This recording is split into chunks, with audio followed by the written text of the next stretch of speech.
سعودی عربیہ کی مساجد میں آج کل عجیب و غریب قسم کے اعلانات ہو رہے ہیں اور کہا یہ جا رہا ہے خطبات میں کہ ہم ایک بڑی زبردست سوسائٹی تھے جو مل جل کر رہ رہے تھے ایک ہی نظام کے تحت، ہم میں کوئی تفریق نہیں تھی، لیکن باہر سے ایک جماعت آئی اور اس نے ہمارے اندر دڑانے ڈال دی، اس نے ہماری سوسائٹی کو تتر بتر کر دیا۔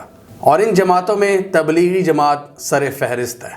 یہ جماعت اسلام کے بتائے ہوئے کئی طریقوں سے مختلف چلتی ہے اور یہ وہ جماعت ہے جس میں سے دہشت گرد گروہوں نے بھی جنم لیا ہے، اور ہمارے کچھ کم عقل اور جاہل لوگوں نے ان تکفیری جماعتوں میں حصہ لے لیا ہے۔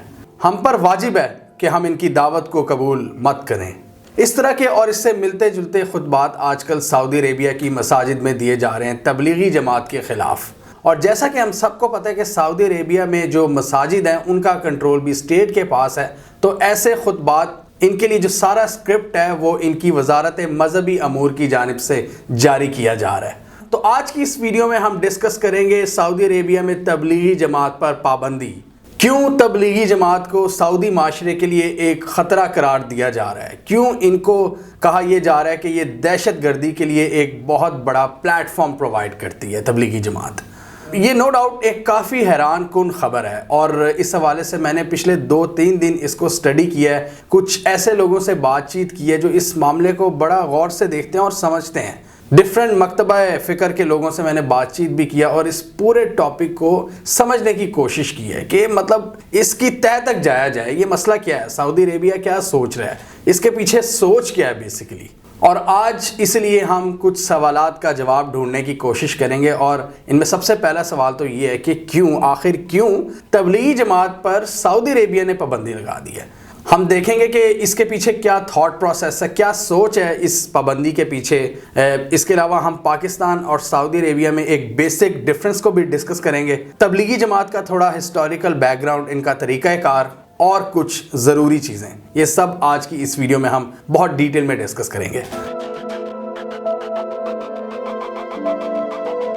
تبلیغی جماعت کے ہسٹوریکل بیک گراؤنڈ کی بات کریں تو جیسے ہم سب کو پتہ ہے کہ 19ویں صدی میں یہ جو جنگ ہوئی تھی انگریزوں کے ساتھ بر صغیر کے لوگوں کی، 1857 کی مشہور جنگ آزادی، اس کے بعد انگریزوں نے بڑا ایک سسٹمائز طریقے سے یہاں پر ڈیوائیڈ کرنا شروع کیا تھا اس پوری سوسائٹی کو، اور یہاں پر پھر ڈیفرنٹ مکتبہ فکر، ڈیفرنٹ مسالک، ڈیفرنٹ فرقے بننا شروع ہوئے۔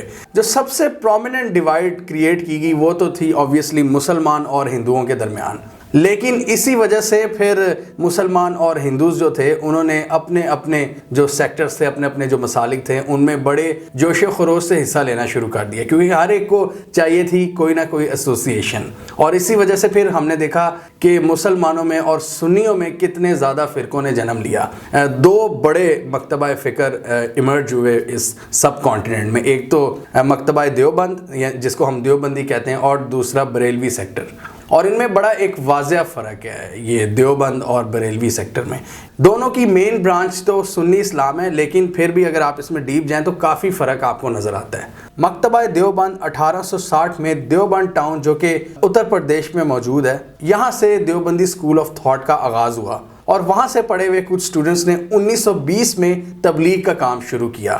محمد الیاس کندلاوی، جن کا تعلق اتر پردیش کے ایک قصبے کندلار سے تھا، یہ مظفر نگر میں واقع ہے، وہاں سے انہوں نے تبلیغ کا سفر شروع کیا۔ ان کے دعوت اور تبلیغ کے کام نے کئی ینگ مسلمانوں کو بہت زیادہ انسپائر کیا، اور انہوں نے بڑی تعداد میں اس تحریک کو جوائن کرنا شروع کر دیا۔ جب بہت سے لوگوں نے ان کو جوائن کیا، تبلیغ کا سلسلہ پھیلتا گیا، لوگوں نے ان کو تبلیغی کہنا شروع کر دیا، اور پھر دیکھتے دیکھتے تبلیغی جماعت جن کا تعلق دیوبندی مکتبہ فکر سے تھا، یہ پورے انڈیا میں پھیل گئے، اور اس کے بعد یہ پوری دنیا میں بھی پھیلنا شروع ہو گئے۔ اور ان کا پیغام بڑا سادہ تھا، جس کی وجہ سے بہت سے مسلمان یہ بہت سے لوگوں کو انسپائر کرتے تھے، کیونکہ ان کا میسج بڑا سمپل تھا۔ اور ان کی تبلیغ کا جو ایک مخصوص سٹائل تھا، اس نے پھر آہستہ آہستہ ایک مکتبہ فکر کی شکل اختیار کر لی، جو آج جس کو ہم دیوبندی مکتبہ فکر کہتے ہیں، اور جو اس عمل میں شریک ہوتا ہے اس کو ہم عام الفاظ میں دیوبندی کہتے ہیں۔ اب مزے کی بات یہ ہے کہ تبلیغی جماعت دیوبند کے علاقے جو کہ اتر پردیش میں تھا وہاں سے شروع ہوئی تھی، اور چاہیے تو یہ تھا کہ وہ پہلے اپنے جو ایڈجیسنٹ ایریاز ہیں ان لوگوں کو زیادہ وہ انسپائر کرتے ہیں. نو ڈاؤٹ بہت سے لوگوں نے کیا بھی, جیسا کہ ایڈجسنٹ جو اگر ان کی اسٹیٹس کی بات کریں جو ساتھ ساتھ ہے, جیسے ہریانہ, جیسا کہ پنجاب, اور پھر اگر اس طرف جائیں تو سندھ, اور پھر ممبئی والی سائڈ, وہاں پر بھی نو ڈاؤٹ بہت سے لوگوں نے ان کو سبسکرائب کیا. لیکن اگر آج کی بات کریں تو سب سے زیادہ جو ہماری یہ پشتون بیلٹ ہے وہاں پر بہت زیادہ دیوبندیز پائے جاتے ہیں. اور پشتون بیلٹ میں اس وقت جو سب سے زیادہ مدرسے ہیں ان کا تعلق دیوبندی مکتبہ فکر سے ہے. پاکستان کی بات کریں تو مولانا طارق جمیل اس میں ایک بہت بڑا نام ہے, اور رائیونڈ مرکز کی بات کریں تو یہ ان کا سب سے بڑا مرکز ہے پاکستان میں, اور پورے پاکستان سے لوگ آتے ہیں جب یہ سالانہ ان کا اجتماع ہوتا ہے, اور ایک بڑی تعداد ہوتی ہے وہاں پر ان لوگوں کی. اس کے علاوہ بنگلہ دیش میں ان کا سب سے بڑا اجتماع ہوتا ہے. مطلب ساؤتھ ایشیا میں تو یہ بہت بڑے پیمانے پر پھیلے ہوئے ہیں, بنگلہ دیش, انڈیا, پاکستان اور افغانستان میں. آپ نے اکثر دیکھا ہوگا کہ یہ رائیونڈ لاہور کے پاس ہے جہاں پر ان کا اجتماع ہوتا ہے, لیکن ایک بہت بڑی تعداد ہوتی ہے جو کے پی سے آ رہے ہوتے ہیں ہمارے پشتون بھائی اس میں شرکت کرنے کے لیے. اور انٹرسٹنگلی طالبان کی لیڈرشپ اور ان کے جو فٹ سولجرز ہیں وہ بھی زیادہ تر دیوبندیز ہیں. چاہے آپ افغان طالبان کی بات کریں یا ٹی ٹی پی کی بات کر لیں, تحریک طالبان پاکستان, یہ سب دیوبندی اسکول آف تھاٹ سے تعلق رکھتے ہیں.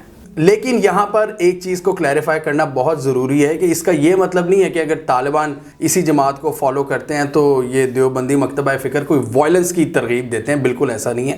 ان کی جو تبلیغ کا طریقہ ہوتا ہے وہ بڑا سمپل ہوتا ہے. جیسا کہ ہم سب کو پتہ ہے, اکثر ہماری گلیوں میں بھی یہ پھیر رہے ہوتے ہیں, لوگوں کے گھروں میں بیل دیتے ہیں, اور پھر ان کا بیسک مطلب بہت سمپل ہوتا ہے پیغام کہ جی آپ نے اسلام کے طریقے پر چلنا ہے, اللہ اور اس کے رسول کے بتائے ہوئے جو بھی طریقہ کار ہے اس کے مطابق آپ نے زندگی گزارنی ہے. اس میں بالکل بھی وائلنس کی کوئی ترغیب نہیں دیتے. ہم نے دیکھا ہے کہ یہ ان کی جماعتیں بھی ہوتی ہیں جو تبلیغ کے لیے نکلتی ہیں 3 دن کے لیے, 40 دن کے لیے. ان کا پورا بڑا سیٹ اپ ہوتا ہے. اکثر آپ نے دیکھا ہوگا بیچارے مسجدوں میں ہی یہ سٹے کر رہے ہوتے ہیں, اپنا پورا وہ سامان ان کے ساتھ ہوتا ہے, اور یہ بڑے بالکل خانہ بدوشوں کی طرح جا رہے ہوتے ہیں آگے, اپنے جو ان کا مقصد ہوتا ہے تبلیغ کا اس کو سر انجام دے رہے ہوتے ہیں. آج کل ایک محتاط اندازے کے مطابق تبلیغ کا کام 200 ممالک میں ہو رہا ہے, پوری دنیا میں یعنی کہ, اور تقریباً 8 سے 10 کروڑ کے قریب لوگ ڈائریکٹلی اس سے منسلک ہیں تبلیغ کے اس کام سے. اور اگر پوری دنیا کی بات کریں تو یہ مسلمانوں کی سب سے بڑی مذہبی جماعت بن چکی ہے جو کہ دین کی ترویج کا کام کرتے ہیں. پاکستان میں کچھ پرومیننٹ لوگوں کی بات کریں تو فضل الرحمان JUIF کے سربراہ, اور مولانا سمیع الحق ان کو فادر آف طالبان بھی کہا جاتا تھا. مطلب افغان وار کے دوران انہوں نے بہت سے جو افغان طالبان کی جو لیڈرشپ تھی وہ ان کے مدرسے میں پڑھی تھی, تو اس لیے ان کو فادر آف طالبان بھی کہا جاتا تھا. یہ سارے دیوبندیز تھے. اور جیسے میں نے پہلے ڈسکس کیا کہ کے پی اور یہ جو پشتون بیلٹ ہے یہاں پر موسٹلی جو مدرسہ ہیں وہ دیوبندی اسکول آف تھاٹ سے تعلق رکھتے ہیں, اور اسی قسم کے پرومیننٹ نام ان میں مشہور ہیں. اگر آپ کو یاد ہو تو بھارت میں ان کے خلاف لاسٹ ایئر بڑی ہیٹ پھیلائی گئی تھی کہ کووڈ کو سپریڈ کرنے میں تبلیغی جماعت کا بڑا کردار ہے, اور کئی جگہوں پر ان پر کریک ڈاؤن ہوا تھا, ان پر پابندی بھی لگائی گئی تھی. بڑے اسٹرانگ سینٹیمنٹس آئے تھے. حالانکہ ہم نے دوسری طرف دیکھا تھا کہ ہندو مذہب سے ریلیٹڈ بھی بہت سے فیسٹیولز ہوئے تھے جہاں پر لوگ جمع ہوئے تھے, لیکن میجورٹی کی طرف سے ان کو ہیٹ ملی تھی, تبلیغی جماعت والوں کو ہیٹ ملی تھی وہاں پر, اور وہاں پر ان کے پورے کمپلیٹ بین کی بات ہوئی تھی انڈیا میں. لیکن آپ کو پتہ ہے کہ اتنی آسانی سے بین لگ نہیں سکتے, مطلب جو ڈیموکریسیز ہوتی ہیں.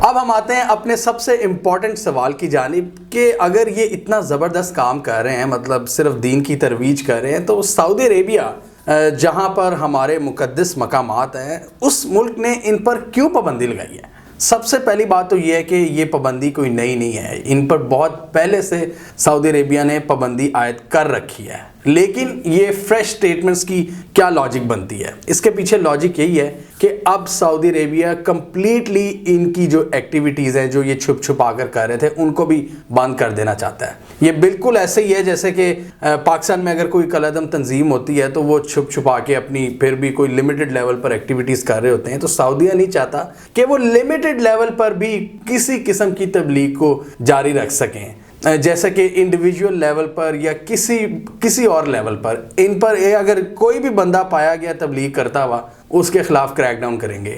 اس کے علاوہ ایک اور بہت ضروری چیز ہے سمجھنے کی، سعودی عربیہ میں آپ کسی قسم کی مذہبی یا سیاسی ایکٹیویٹی میں حصہ نہیں لے سکتے. آپ کسی قسم کی اپنی پرسنل کیپیسٹی میں یا اپنا کوئی گروپ بنا کے وہاں پر تبلیغ نہیں کر سکتے یا اپنی سیاسی پارٹی کو پروموٹ نہیں کر سکتے. یہ ان کے لاء میں لکھا ہے، یہ وہاں کا قانون ہے، کیونکہ وہاں پر سیاست اور مذہب اس کا کنٹرول ان کی مطلب جو بادشاہت ہے، جو ان کی حکومت ہے، اس کے پاس ہے. مذہب کی جو تبلیغ ہے وہ بھی ریاست کا کام ہے اور سیاست تو آلریڈی وہاں پر نہ ہونے کے برابر ہے. تو اسی لیے کسی قسم کی مذہبی یا سیاسی ایکٹیویٹی پر تو پہلے ہی بین ہے سعودی عربیہ میں. یہ شکر کریں یہ پاکستان ہی ہے جہاں پر آپ کو ہر قسم کی آزادی حاصل ہے. اور یہ ایک جو ڈفرنس ہے پاکستان اور سعودیہ کا، ہم اس کو اینڈ پر ڈسکس کریں گے، وہ آپ نے لازمی سننا ہے. اور اسی وجہ سے یہ سعودی قوانین کے مطابق تبلیغی جماعت کی وہاں پر کوئی گنجائش نہیں بنتی سعودی لاء کے مطابق، ورنہ آپ پکڑے جاؤ گے آبویسلی. تو اس لیے یہ کیا کہہ رہے تھے، یہ احباب کے نام سے انہوں نے اپنی لمیٹڈ ایکٹیویٹیز مطلب کنٹینیو کی ہوئی تھیں تبلیغی جماعت نے. مطلب یہ جو دعوت کا کام ہے یا تبلیغ کا کام ہے، یہ انہوں نے احباب کے نام سے شروع کیا ہوا تھا. اور بڑی سٹرونگ سٹیٹمنٹس آئی ہیں اور انہوں نے نام لے کے کہا ہے کہ یہ احباب کا نام یوز کرتے ہیں، یہ ورڈ یوز کرتے ہیں، اور اگر کسی قسم کا انہوں نے نام لے کر کچھ بھی کرنے کی کوشش کی تو ہم ان کے پیچھے جائیں گے، کیونکہ یہ ہماری سوسائٹی میں تفریق ڈال رہے ہیں، یہ دہشت گردی کا باعث بن رہے ہیں. بڑے بہت سٹرونگ الفاظ ان کے خلاف یوز کیے ہیں. اور اس کے ساتھ ہی سعودی عربیہ میں جو بادشاہت ہے وہ تھوڑی سی انسیکیور بھی ہے کہ کہیں یہ ان کے خلاف کوئی جذبات نہ رکھتے ہوں کسی قسم کے بھی سعودی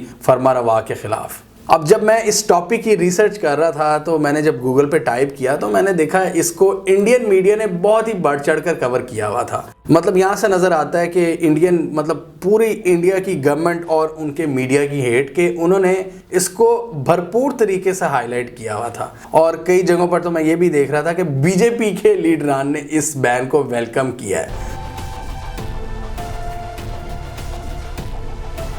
اب یہاں پر کچھ انٹرسٹنگ فیکٹس آپ کو بتاتے چلیں سعودی عربیہ اور تبلیغی جماعت کے درمیان تعلقات کے بارے میں. سعودی عربیہ ان کو فنڈ کرتا رہا ہے، اسپیشلی یہ سوویت وار کے دوران. انہوں نے پاکستان کو بھی بہت زیادہ فنڈ کیا تھا اور بہت سا فنڈ پاکستان کے تھرو بھی ان کے پاس جاتا تھا جو سعودی عربیہ سے آتا تھا. تو ڈائریکٹ اور انڈائریکٹ فنڈنگ حاصل تھی سعودی عربیہ کی ان کو، تبلیغی جماعت کو یا دیوبندی مکتبہ فکر کو، بہت سے لوگوں کو، یہ سمیع الحق وغیرہ اور یہ جو بھی اس طرح کے میں نے آپ کو پرومیننٹ نام بتائے.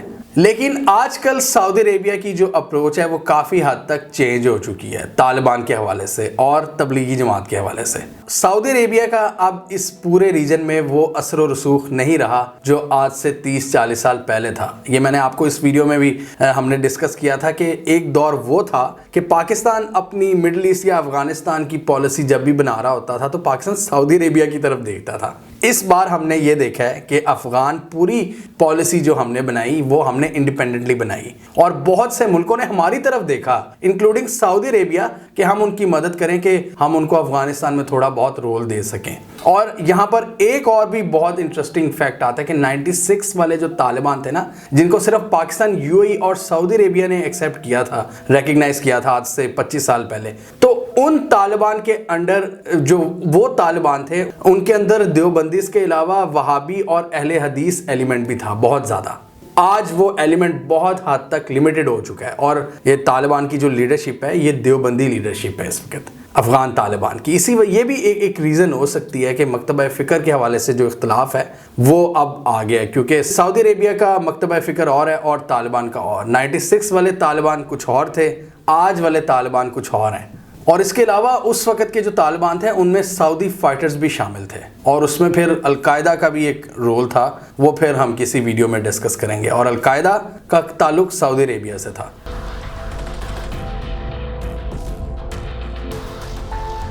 اسی سے ریلیٹڈ ایک اور انٹرسٹنگ اینگل بھی ہے جس کو ڈسکس کرنا بہت ضروری ہے. جیسا کہ ہم نے پہلے ڈسکس کیا کہ سعودی عربیہ کسی بھی جماعت کو مذہبی یا سیاسی ایکٹیویٹی کی اجازت نہیں دیتا، اسی لیے سعودی عربیہ نے مسلمانوں کی ایک اور بہت اہم جماعت کو بھی بین کیا ہوا ہے اور اس کا نام ہے مسلم بردرہڈ. جی ہاں، مسلم بردرہڈ وہی جن کی بیسز ایجپٹ میں آپ کو ملتی ہیں اور ان کو سپورٹ کرتے ہیں قطر اور ترکی اور کسی حد تک ایران بھی.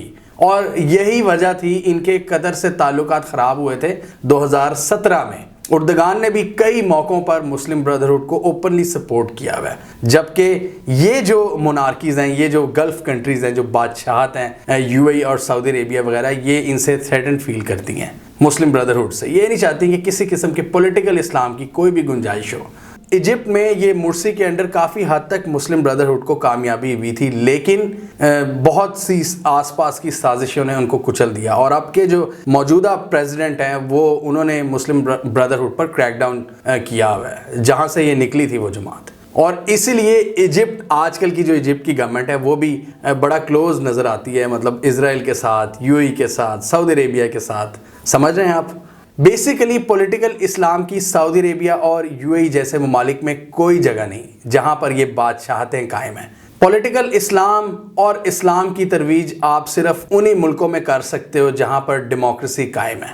مسلم بردرہڈ ایون یورپ اور امریکہ میں کام کر رہے ہیں مختلف شکلوں میں، لیکن وہ کئی مسلم ممالک میں کام نہیں کر سکتے جیسے کہ سعودی عربیہ اور یو اے ای وغیرہ۔ مسلم بردرہڈ اور پولیٹیکل اسلام سے ایک بہت بڑا خطرہ اسرائیل کو بھی ہے، اور اسی وجہ سے یہ سارے ملک ایک کیمپ میں نظر آتے ہیں، اسرائیل، ایجپٹ، یو اے ای، سعودی عربیہ، جہاں پر پابندی ہے، جبکہ ایران، قطر اور ترکی میں مسلم بردرہڈ کے لیے کافی پازیٹیو جذبات پائے جاتے ہیں۔ لیکن یہاں پر آپ نے مسلم بردرہڈ اور تبلیغی جماعت کو کنفیوز نہیں کرنا، یہ بالکل دو سیپریٹ اینٹیز ہیں۔ مطلب میں نے صرف اس لیے ہم نے اس کو ڈسکس کیا کہ آپ سمجھ جائیں کہ سعودی عربیہ کا سوچنے کا کیا سٹائل ہے۔ وہ اس طریقے سے سوچتے ہیں، وہ کہتے ہیں کہ نہ ہمارے ملک میں آپ کسی قسم کی مذہبی تبلیغ کر سکتے ہو، نہ ہی پولیٹیکل اسلام کو یوز کر سکتے ہو۔ تبلیغی جماعت کا کام پیورلی نان پولیٹیکل ہے، ان کا کام صرف دین کی دعوت دینا ہے، جبکہ پولیٹیکل اسلام کی جو سٹرگل ہے وہ کافی وسیع ہے۔ وہ مطلب وہ بڑے پیمانے پر سوچتے ہیں کہ اسلام کا نظام نافذ کیا جائے آہستہ آہستہ، اپنی سوچ میں، اپنی فلسفی میں، اپنی پالیٹکس میں۔ وہ مطلب ایک بڑے لیول کی سٹرگل ہے۔ ان شارٹ، سعودی عربیہ میں نہ ہی تبلیغی جماعت کی کوئی جگہ ہے، اور نہ ہی مسلم بردرہڈ کی، نہ ہی پولیٹیکل اسلام کی۔ سعودی عربیہ اپنے طریقے سے سارے مذہبی اور سیاسی معاملات چلاتے ہیں، وہ اس حوالے سے ان کے اپنے قوانین ہیں۔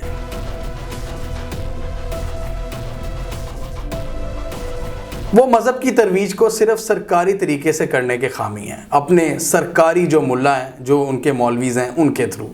کیونکہ سعودی عربیہ ایک ڈیموکریسی نہیں ہے، سعودی عربیہ ایک بادشاہت ہے، اور یہی سب سے بڑا ڈرا بیک ہے ان بادشاہتوں کا، ان مونارکیز کا۔ یہ ہر وقت انسیکیور رہتی ہیں کہ کوئی بھی گروپ ان سے زیادہ پاپولر ہو جائے، یا عوام اگر ان کی بات چیت سننا شروع کر دے تو کہیں یہ ہمارا ہی تختہ نہ الٹ دیں۔ تو یہ ہے ان کی سب سے بڑی انسیکیورٹی۔ اگر ہم ڈیموکریسیز کی بات کریں تو وہاں پر تو گورنمنٹس چینج ہو جاتی ہیں 5 سال بعد یا 4 سال بعد، جو پریزیڈنٹ ہیں یا جو پرائم منسٹرز ہیں وہ اپنی ایک سوچ لے کر آتے ہیں، لیکن کئی چیزیں جو نیکسٹ گورنمنٹ ہوتی ہے وہ ان کی فالو کرتی ہے، کئی نہیں کرتی۔ لیکن انہیں پتا ہوتا ہے کہ ہم نے ہمیشہ وہاں پر نہیں رہنا، ہم نے ایک دن چلے جانا ہے۔ لیکن جن کو یہ ڈر ہوتا ہے کہ ہم نے اپنے مسند پر قائم رہنا ہے، اور اس کو پھر قائم کرنے کے لیے وہ پھر بڑے بڑے ہتھ کنڈے استعمال کرتے ہیں، وہ پھر انسیکیور طریقے سے گورنمنٹ چلاتے ہیں، اور پھر ہم نے دیکھا ہے کہ موسٹلی ان کا انجام بھی پھر برا ہی ہوتا ہے۔ اور اس کا سب سے بڑا نقصان ان سوسائٹیز کو ہوتا ہے، وہ سوسائٹیز کبھی پھل پھول نہیں پاتی، ان کی سوچ نہیں کبھی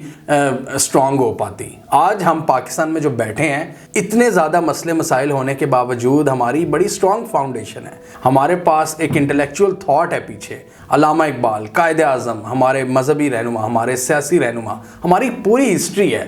اگر ہم کمپیئر کریں اپنے آپ کو افغانستان کے ساتھ یا سعودی عربیہ کے ساتھ، تو الحمدللہ we are very strong country.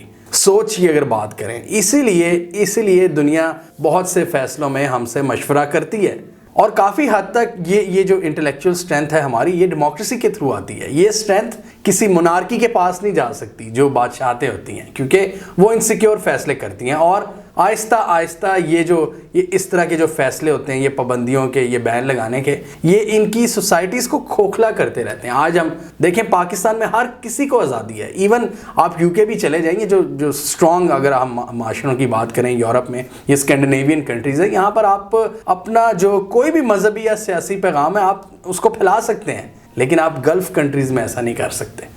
آج ہمیں یہ ماننا پڑے گا کہ الحمدللہ ہم ایک اسلامی جمہوریہ پاکستان کا حصہ ہے، جہاں پر ہمیں اپنی بات کہنے کی آزادی ہے۔ ہم اپنے اداروں پر تنقید کر سکتے ہیں. یہاں پر کوئی بادشاہ اوپر نہیں بیٹھا, کوئی سپریم لیڈر, کوئی ڈکٹیٹر نہیں بیٹھا ہوا جسے ہم ہر وقت ڈرتے رہیں. یہاں پر سول سوسائٹی اپنا کام کر رہی ہے, یہاں پر سیاسی پارٹیز اپنا کام کر رہی ہیں, یہاں پر مذہبی جماعتیں کھل کر جو بھی ان کی ایکٹیویٹیز ہیں وہ سر انجام دے رہی ہیں. اس کا ایک ڈرا بیک تھوڑا بہت یہ ہو جاتا ہے کبھی کبھار کہ اس کی وجہ سے سوسائٹی تو بہت سٹرونگ ہو جاتی ہے, لیکن کبھی کبھار آپ کو ریاست ویک نظر آتی ہے. جس طرح بہت سے لوگوں نے کہا کہ ٹی ایل پی سے معاہدے کے دوران ہماری ریاست کمزور نظر آئی. تو یہ ڈیموکریسیز کا تھوڑا سا ڈرا بیک ضرور ہوتا ہے کہ ریاست کو بعض جگہوں پر, بلکہ بہت سی جگہوں پر کمپرومائز کرنا پڑتا ہے بہت سے گروہوں کے ساتھ. جبکہ سعودی عربیہ میں آپ ایک جلسہ نہیں نکال سکتے, آپ اپنے رائٹس کی وہاں پر کوئی بات نہیں کر سکتے. اسی وجہ سے اب دیکھیں کہ سعودی عربیہ کی سوسائٹی میں کیا شعور ہے. وہ تو اس بات پر اب خوش ہو رہے ہیں کہ جو کانسرٹس وغیرہ ہو رہے ہیں, سلمان خان وہاں پر آ کے اپنا شو کر رہے ہیں, مطلب یورپ اور ہالی ووڈ کے جو سٹارز آ کے اپنا شو کر رہے ہیں, اور بڑے بڑے اب وہاں پر فنکشن شروع ہو گئے ہیں, وہ اس طرح سے اپنی عوام کو خوش کر رہے ہیں. لیکن انٹلیکچولی ان کی عوام ہمارے مقابلے میں کچھ بھی نہیں ہے. ہاں, لیکن فی الحال ان کی سٹیٹ بہت مضبوط نظر آتی ہے کیونکہ وہاں پر لا اینڈ آرڈر ہے اور وہاں پر آپ سٹیٹ کی ایجاد کے بغیر کچھ نہیں کر سکتے. لیکن ضروری نہیں کہ یہ چیز ان کی سٹیٹ کے لیے لانگ ٹرم کے لیے فائدہ مند ثابت ہو. ہم نے تو پاسٹ کے پیٹرن سے یہی دیکھا ہے کہ اگر آپ اس طرح کی مونارکی قائم کرتے ہو, ایک سخت قسم کی ڈکٹیٹرشپ, بادشاہت, اس میں آپ اپنی منمانیاں کرتے ہو, تو پھر آپ کو اندر سے ہی کوئی مار دیتا ہے. مطلب آپ کا کوئی کزن وغیرہ, آپ کے اپنے خاندان کا کوئی بندہ اٹھتا ہے اور آپ کو اس طرح کا, آپ کا مطلب ہم نے بڑے دیکھے ہیں اس طرح کے قتل ہوئے ہیں بڑے بادشاہوں کے. کیونکہ آپ جب ایک لیول سے بڑھ کے انسیکیور فیصلے کرنا شروع کر دیتے ہیں تو آپ کو پتہ بھی نہیں چلتا کہ ریزسٹنس آپ کی ٹیبل کے نیچے سے کہیں نکل رہی ہوتی ہے اور آپ کو کھا جاتی ہے. ہمیں کامنٹ سیکشن میں بتائیے آپ کو سعودی عربیہ کا طریقہ کار زیادہ پسند ہے یا پاکستان کا. کیا آپ سعودی عربیہ کی اس پالیسی سے متفق ہیں کہ مذہب اور سیاست کی ترویج صرف ریاست کا حق ہے یا اس کا حق عوام کے پاس ہونا چاہیے؟ کامنٹ کیجیے. اس کے علاوہ ہمارا یوٹیوب چینل سبسکرائب کرنا, ساتھ ہی وہ بیل آئیکن بھی دبا لیں تاکہ وہ سٹوریز دنیا بھر سے, پاکستان سے, جن کی مین سٹریم میڈیا پر پراپر کوریج نہیں ہوتی, ہمارے پلیٹ فارم کے تھرو آپ تک ٹائم پر پہنچ جائیں.